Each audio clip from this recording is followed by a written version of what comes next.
Bonjour ou bonsoir, ça dépend l'heure à laquelle vous nous regardez. Aujourd'hui, je reçois l'artiste Ben Nodji. Ben Nodji, un artiste franco-comorien qui va nous parler un petit peu de ses œuvres et de sa musique et de son univers en règle générale. Alors ma musique, c'est musique du monde. Il faut savoir que je suis quelqu'un qui suis arrivé à la chanson d'abord par le texte.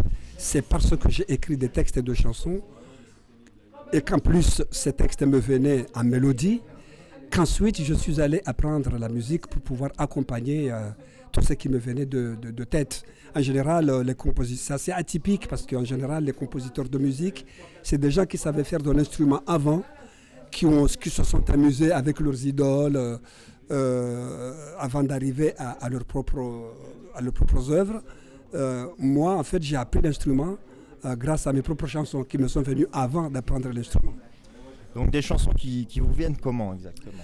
Je réfléchis beaucoup. Souvent, je me surprends dans des réflexions d'une certaine marche du monde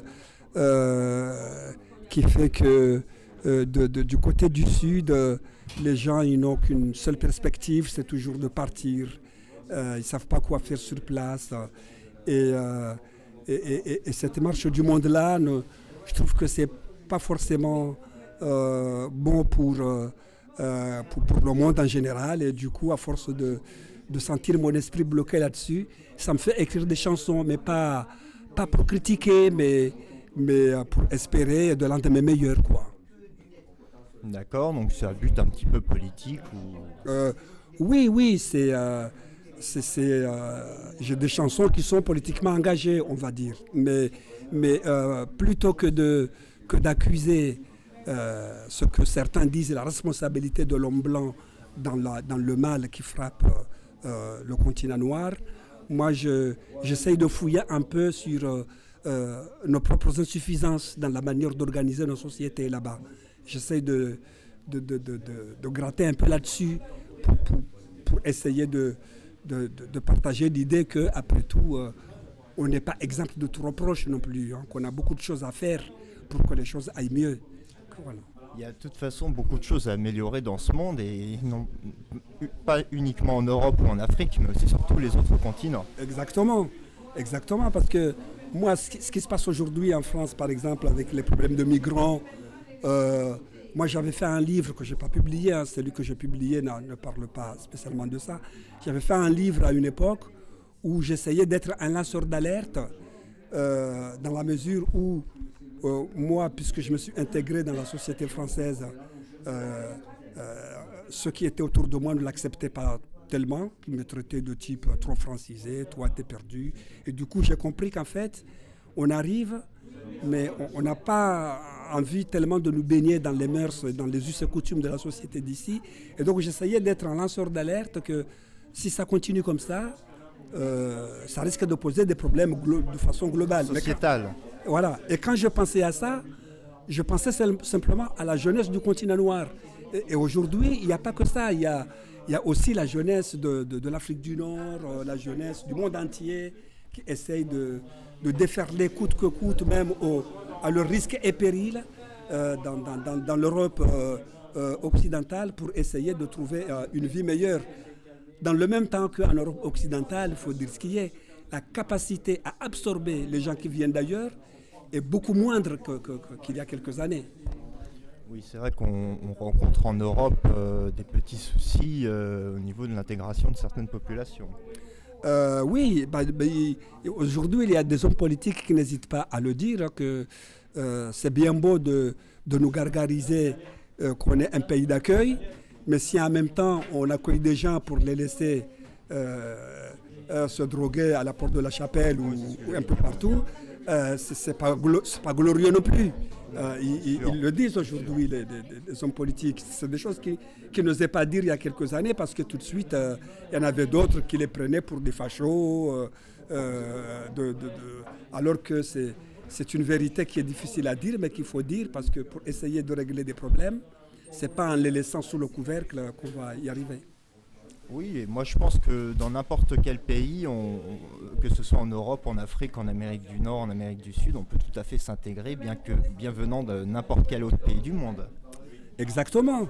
Et l'intégration, elle ne peut pas être simplement économique. On ne peut pas aller dans un endroit pour simplement essayer de, D'accord avec vous. ouais, pour essayer de profiter des avantages sociaux ou socio-économiques qu'on peut y trouver et ne pas s'intéresser aussi au fonctionnement de la société, du pays d'accueil, à ses us et coutumes, à partager quelque chose de commun, quoi. Moi, si je peux citer un petit exemple, ayant vécu un peu à Madagascar, j'ai vécu à la malgache et pas comme un Français vivant à Madagascar. Et voilà, ça c'est un bon exemple. Hein. Et pourtant, voilà, c'était l'inverse. Moi qui suis allé en Afrique et pas moi, un Africain qui suis allé en Europe. Ben, c'est un bon exemple parce que, plus moi, quand j'étais petit, en plus, je me souviens que comme l'étranger n'était pas celui qui venait d'un pays extérieur, hein. L'étranger, c'est celui qui venait du village d'à côté. Et comme les villages ont des mœurs différents, quand celui qui venait d'un autre village, il avait intérêt à faire comme nous, hein, sinon il rencontrait des En France, c'était pareil. Hein. En France, ça a toujours été comme ça, la jeunesse du monde. Hein. De toute façon, c'est l'homme qui a créé les frontières. Hein. Ben oui, exactement. Non, je pense il faut avoir un certain intérêt de la manière dont les choses se passent là où on vit, ne pas simplement voir le côté social, économique, etc. Moi, je le vois comme ça. Et comme je sais que du côté des gens qui viennent du Sud, on a plutôt tendance à vouloir reconstituer nos pays dans le pays où nous vivons. Et ça, je me dis, c'est pas bien. Ce n'est ni bon pour personne, ni pour le pays d'accueil, ni pour nous d'ailleurs, parce que on ne peut pas reconstituer nos pays dans un autre. Ouais, je comprends parfaitement et j'approuve vos propos, même si moi, c'est vrai que mon collectif audiovisuel ne fait pas de politique, mais c'est très intéressant d'échanger sur des sujets comme ça avec vous. Merci. En tout cas, je pense les choses comme ça. Ça ne m'a pas toujours valu des amis, mais pour moi, c'est le bon sens. Et je pense que quand on est dans le bon sens, tant pis s'il y en a d'autres qui le prennent mal, mais je pense profondément que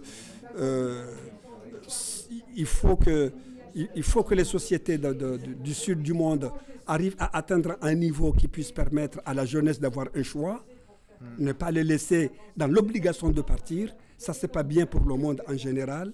Et puis, il faudrait aussi que quand on vient, ne pas tout ramener de là-bas pour vouloir l'installer ici, parce que c'est pas comme ça que les choses vont aller mieux. Entendu. Écoutez, merci pour cette interview. Nous nous retrouverons bientôt pour une autre édition des interviews insolites. Donc, au revoir Ben Nodji. Au revoir François-Christian Murier. François-Christian Murier, merci beaucoup. Merci à vous. C'est moi qui vous remercie. À très bientôt. Au revoir. Au revoir. C'est dans la boîte ?